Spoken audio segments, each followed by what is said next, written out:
You already won. Thanks.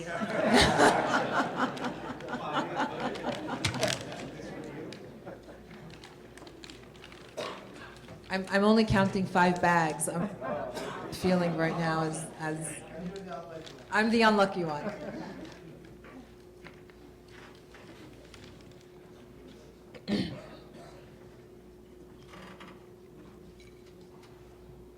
Okay, great. And next up, we have Dr. Said Ibrahim from Sprinjene. Whenever you're ready, Dr. Ibrahim, we'll get started. Yep. Yes, I'm ready. Good afternoon, everybody. Thank you so much. And I'm very humbled and honored to be part of the Smart IT guys to present to you. My name is Said Ibrahim, and I'm the founder and the inventor of the unique and age-cutting Sprinjene toothpaste. Why Sprinjene is unique? Because we're leveraging science and nature to deliver oral care health benefits. And that gave us the only toothpaste on earth certified vegan, gluten-free, kosher, and halal. So it became the national alternative to the status quo of all chemical toothpaste. How did we do that? We took black seed oil with zinc. Zinc is an FDA ingredient approved for gingivitis or anti-gingivitis, or to eliminate gingivitis. We put them together and we end up with a heightened performance on fresh breath and gingivitis elimination. The evolution of Sprinjene started in 2008 when I established the company. By 2012, I started research and development and went on and on. By 2015, that we launched our products with 4 different ingredients. Our financial situation today is very strong. We have about $2.7 million on assets distributed over 5 categories: equipment, inventory, research and development, and patents. We started distribution early this year. From January to August of 2016, we sold about 200,000 tubes of toothpaste. That generated $225,000 on cash plus account receivable. That's infantile stage for a startup company. What's exciting, and this is my favorite slide, based on our contract negotiation right now with retail stores, we're projecting to sell about $1.27 million, $1.5 million on toothpaste. That's 200% sales growth. By 2021, we're expecting to sell about a little bit over $10 million on sales. Today, you find a Sprinjene on over 200 stores, from Price Chopper, ShopRite, independent pharmacy, ethnic stores, Amazon. And early this year, we established international distribution center in Dubai that caters to the rest of the world, plus Middle East, West Africa, and North Africa. How are we going to reach $1.5 million on sales for 2017? Through 3 different ways: go global, current contract with retail stores, and we identified alternative channels for distributions, such as health and beauty stores. Our vision for the next 3 to 5 years is to capitalize on our strong oral care department by expanding with children toothpaste, at-home whitening. Plus, we're creating new personal care department, and we will continue leveraging on our contract manufacturing capability. We've been doing that through a strong presence in social media, and we're going aggressive and strong through influencers, bloggers, and we have been endorsed by a few celebrities, and we have been seen in few magazines such as Brand Packaging. I personally believe in social responsibility and giving back to the community. That's why we sponsor few programs in local universities and high schools. This is the team behind Sprinjene's success, and we identified few opportunities. One that stands out, there is strong appeal for Sprinjene globally. We're going to capitalize on that one because of the 4 certifications and black seed oil benefits. 30 seconds. We get few challenges. One of them is raising capital and educating non-Muslim consumers about the benefits of black seed oil. Thank you. And a few questions from the judges.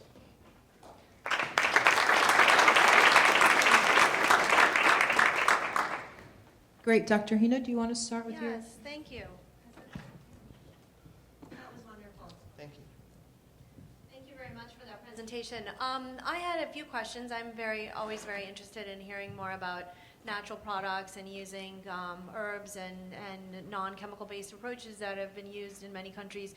But I'm always wondering about clinical studies. Have you done any clinical studies to compare your brand against other toothpaste? For instance, you mentioned the antibacterial properties of the zinc and the black seed oil, but have you done a head-to-head comparison, say, against Crest or Colgate? And because if you haven't, I think if you did that and had some dentists participating and evaluating patients' cavities and dental health after doing even a small clinical study, I think it would really help you market your brand, at least in Western countries, because a lot of people like to see the results of clinical studies. So I was just curious about that. Yes, as you know that because toothpaste regulated by FDA, and you cannot put any therapeutic claims without clinical study. So we've been doing clinical study right now. We're working with a couple of universities to complete that. That's why most of you have our samples.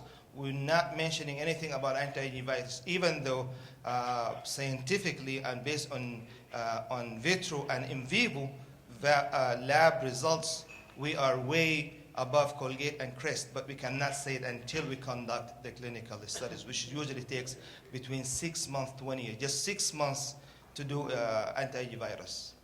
So it's ongoing right now. So we're not saying it, we just say zinc is approved by FDA antivirus, unless you show zinc, and we have patent, our patent shows that, but the patent is not enough for the FDA, you have to do clinical study.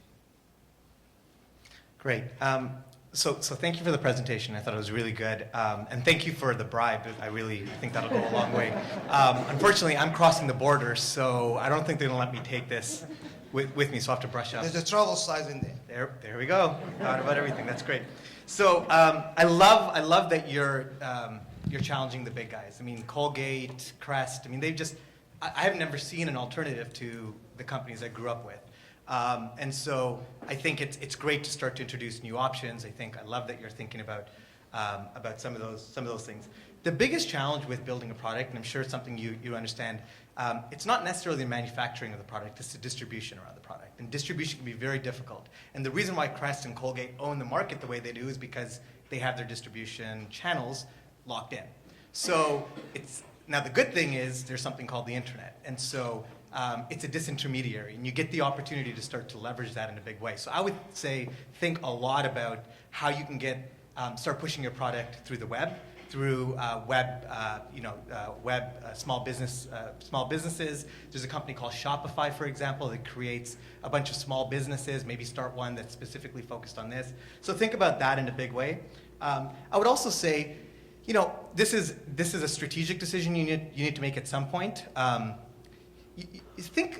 Give some thought to strategic corporate investments. So a lot of Unilever and P&G, they have innovation groups, they have incubators, and they have large investment vehicles that make corporate investments in strategic products that they're interested in. So there might be a really interesting opportunity for you to align yourself really well with some of those folks, partner with them, and help them push your product out while you still own a big proportion of it, but you're partnering with them to help you overcome that massive distribution issue. So something to think about. It'll take your company in a very different direction, certainly.